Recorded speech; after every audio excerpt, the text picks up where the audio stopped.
আসসালামু আলাইকুম রহমতুল্লাহি ওয়া বারাকাতুহু।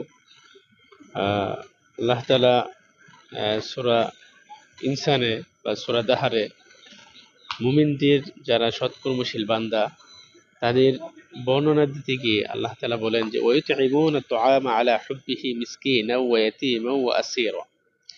যারা সৎকর্মশীল, যারা পুণ্যবান, যারা নেককার বান্দা তারা মিসকিনদেরকে, এতিমদেরকে এবং যারা বন্দী তাদেরকে খাবার দান করে, অর্থাৎ আমভাবে সকলকে তারা খাদ্য দান করে। এবং আল্লাহ তাআলা বলেন যে ইন্নামা নুতঈমুকুম লিওয়াজহিল্লাহ। যারা মুমিন তারা যাদেরকে খাবার দান করে, যাদেরকে সহযোগিতা করে, তারা বলে যে আমরা তো আল্লাহর সন্তুষ্টির উদ্দেশ্যে তোমাদেরকে খাদ্য দান করি, আমরা তোমাদের থেকে কোনো প্রতিদিন চাই না, কোনো শুকর, কোনো কৃতজ্ঞতা, কোনো কিছু চাই না। মক্কাতে তার একটা প্রমাণ দেখা যায় আসলে হাজিদের উদ্দেশ্যে। যারা আল্লাহ তাআলার মেহমান, যারা হজ করতে আসে, যারা উমরা করতে আসে, গাড়ি ভর্তি করে করে বিভিন্ন যারা আল্লাহ তাআলা যাদেরকে সামর্থ্য দিয়েছে হাজিদেরকে যে তারা কিভাবে সেবা করে, যত্ন করে, খাবার দেয়, খাবার বিলি করে, পানি দেয়, জুস দেয়, বিভিন্ন খাবার বিতরণ করে, ইফতারের ব্যবস্থা করে। মাশাআল্লাহ, এ থেকে আসলে যারা মুমিন তারা অনেক উৎসাহিত হয় এবং যারা মুসাফির তাদের জন্য অনেক উপকার হয়, যারা আর্থিকভাবে সংকটে আছে তাদের জন্য সহযোগিতা হয়। তো এখানে শিক্ষার জন্য অনেক কিছু আছে। পরবর্তী আয়াতে আল্লাহ তাআলা বলেন যে ইন্না নাখাফু মির রাব্বিনা ইয়াওমান আবুসান কুমতারিরা। আমরা আমাদের রবের পক্ষ থেকে এক ভয়ঙ্কর ভীতিপ্রদ দিবসের ভয় করি। যারা মুমিন, যারা নেককার বান্দা তারা আল্লাহ তাআলার ভয়ে, আল্লাহ তাআলার সন্তুষ্টি, আল্লাহ তাআলাকে রাজি খুশি করার জন্য হাজিদেরকে তারা সেবা যত্ন করে, হাজিদেরকে তারা বিভিন্ন খাবার বিতরণ করে। এবং খাবার খাওয়ানো, সে মুসলিম হোক, অমুসলিম হোক, সে ধনী হোক, গরিব হোক, সকলকেই এই খাবার খাওয়ানোটা একটা ভালো একটা কাজ। যেমন রাসূল সাল্লাল্লাহু আলাইহি ওয়াসাল্লাম বলেন যে আল্লাহর নিকট সর্বাধিক পছন্দনীয় আমল কোনটি? তা হলো যে মুসলিমের হৃদয়কে আনন্দিত করা, তার দুঃখ কষ্ট দূর করে দেওয়া, তার ক্ষুধা নিবারণ করা, অর্থাৎ তার ক্ষুধা যদি থাকে তা দূর করা, তার পক্ষ থেকে ঋণ পরিশোধ করা।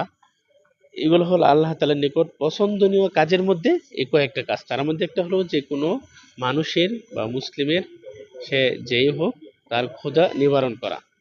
রাসূল সাল্লাল্লাহু আলাইহি সাল্লাম অন্য হাদিসে বলেন যে উ'বুদুর রহমানা ওয়া তু'ইমুত তুআমা ওয়া আফশুস সালামা তাদখুলুল জান্নাতা বিসালামিন।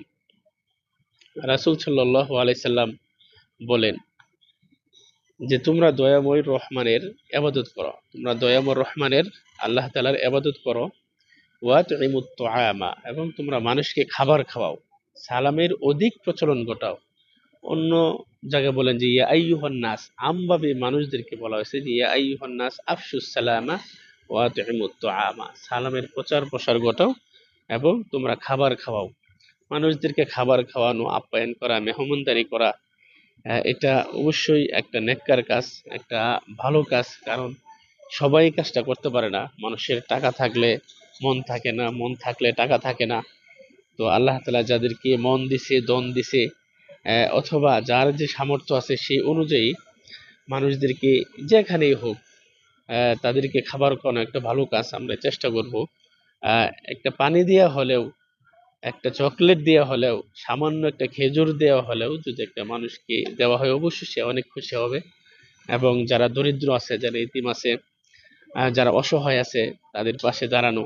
আল্লাহ তাআলা আমাদের সকলকেই নেককার কাজ করার, ভালো কাজ করার, ভালো কাজের সাথে সহযোগিতা করার, যার যে সামর্থ্য আছে সেই সামর্থ্য অনুযায়ী মানুষদেরকে সহযোগিতা করার, তার পাশে দাঁড়ানোর আল্লাহ তাআলা আমাদেরকে সেই তৌফিক দান করুক। এই ভিডিওগুলো দেখে জাস্ট একটা শিক্ষা নেওয়া যে কিভাবে মানুষদের জন্য বা হাজিদের জন্য তারা ব্যয় করে, তার একটা নমুনা আর কি। আল্লাহ তাআলা আমাদেরকে সে তৌফিক দান করুক। আসসালামু আলাইকুম ওয়া রাহমাতুল্লাহি ওয়া বারাকাতুহু।